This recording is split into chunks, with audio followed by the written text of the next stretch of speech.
Cuaca debata Napakal Hasan kita dari pada tahun 2020 nomor tapos saya itu mulu so debata dong ata dan manahan kita maralon akal hamolon na tadaw di tahun 2025 na salpuin.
Sekarang kami akan mendengarkan firman sehingga setiap kami dikeluarkan oleh Tuhan dan juga terima kasih. Nama Yesus. Haleluya. Amin. Horas langsung menggelikan. Bunda soalnya dalam keadaan sukacita dari kita sendiri Allah kita dikatakan Yesus Tuhan mengenangi kita dan burung diciptakan untuk terbang dan membuat sarangnya, manusia diciptakan untuk bekerja dan membuat jaringan atau persahabatan. Itu adalah sesuatu hal yang sangat baik karena kita perlu saling memperhatikan karena kita adalah saudara dari nenek moyang kita.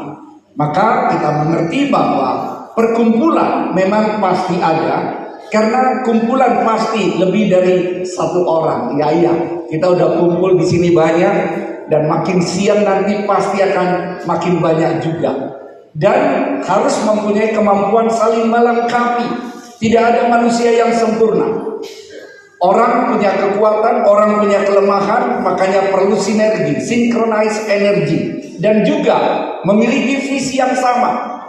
Makanya ada pengurus PPTSB Cimahi dan Kabupaten Bandung Barat tentu mempunyai visi dan tujuan, dan tidak mengatakan ini strategi untuk berhasil, ini strategi untuk sukses.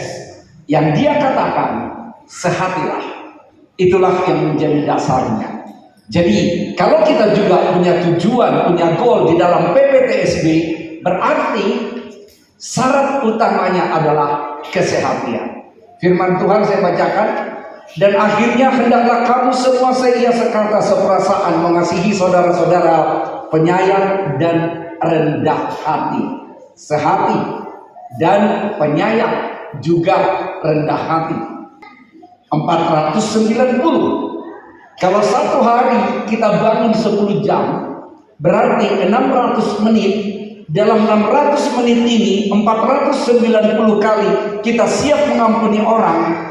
Sekitar setiap 1,2 menit orang akan datang untuk membuat kita jengkel. Tapi kita harus mengampuni. Itu yang dikatakan oleh Tuhan Yesus. Sebab siapa yang mau mencintai hidup dan mau melihat hari-hari baik, ia harus menjaga lidahnya terhadap yang jahat dan bibirnya terhadap ucapan-ucapan. seminggu lalu kami ada kerjasama dengan PPTSB se-Indonesia dan sedunia dari Ganesha Operation menandatangani kerjasama di Medan, ada diskon untuk paparan PPTSB.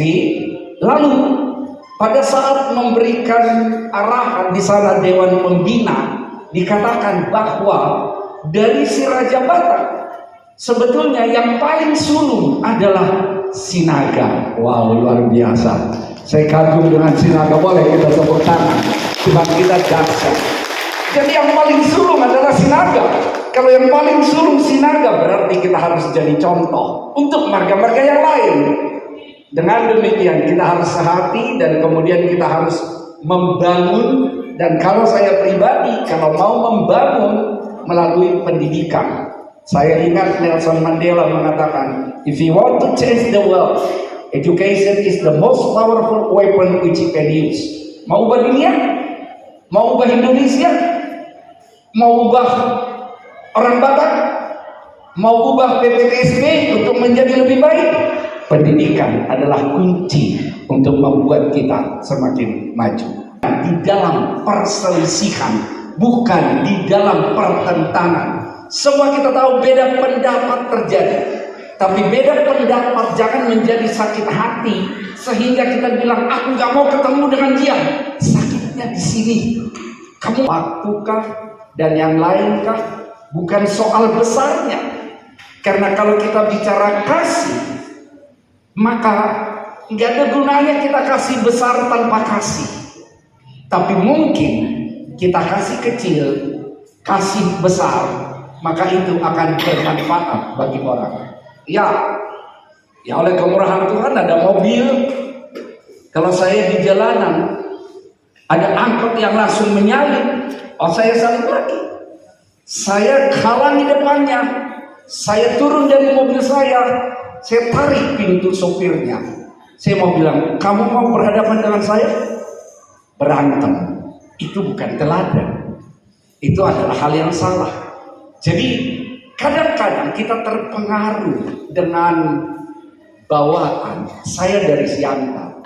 Aduh jago-jago. Makanya waktu anak-anak kami kecil di Jalan Sutomo di Siantar tidak mudah menyeberang. Mobil seenaknya aja mau nyerobot. Bagaimana kami bisa menyeberang? Saya harus jalan dengan istri dan anak-anak sendiri. Baru mereka bisa jalan. Kan sayang. Harus kita berubah karena kita harus menjadi teladan di dalam apa yang kita lakukan.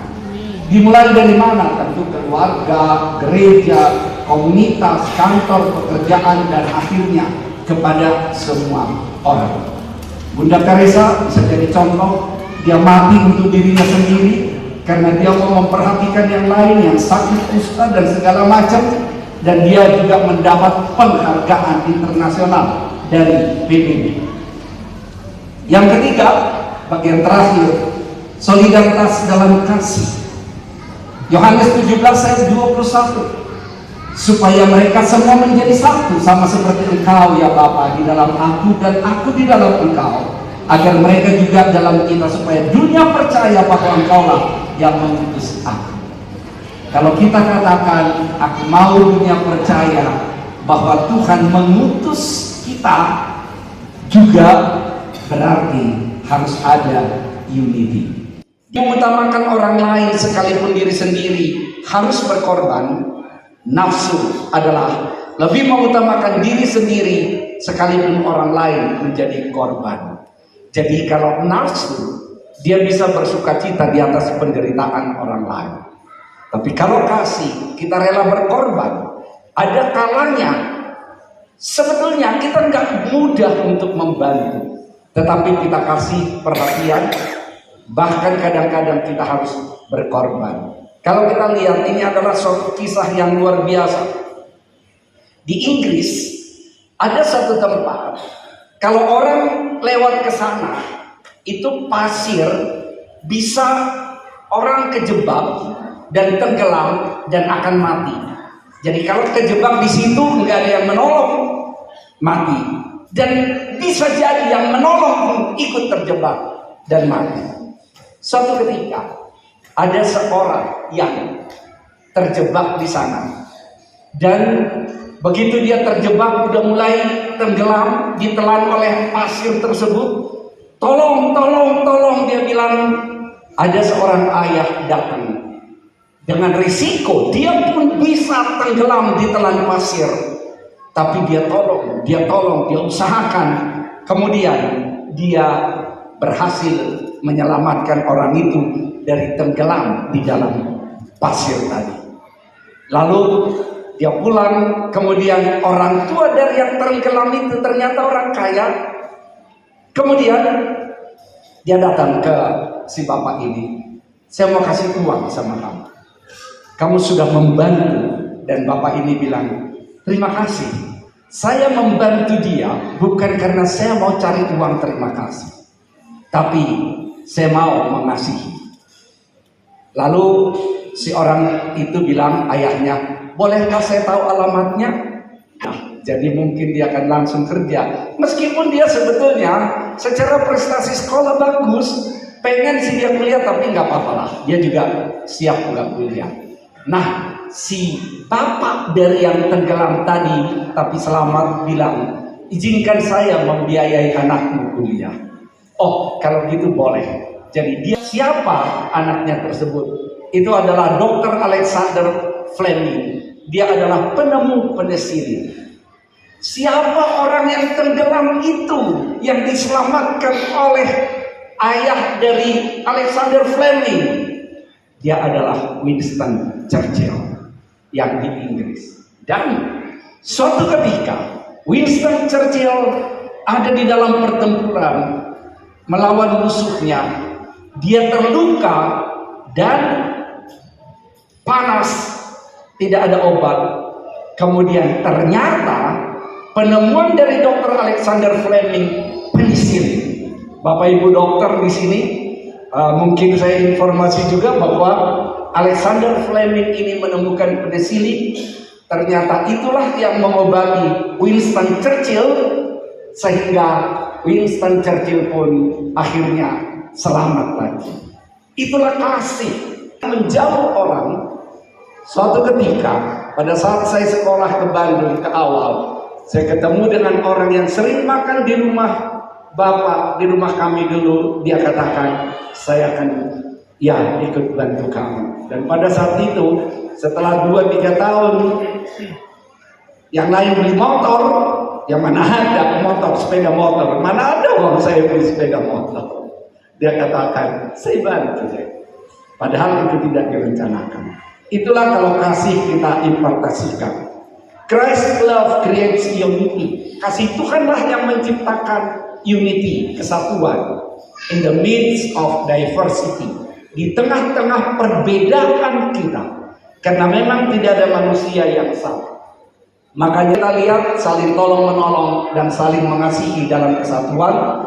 Pertama, solidaritas dalam kesatuan. Kedua, solidaritas dalam persaudaraan. Dan ketiga, solidaritas dalam kasih. Tuhan Yesus memberkati, kita berdoa.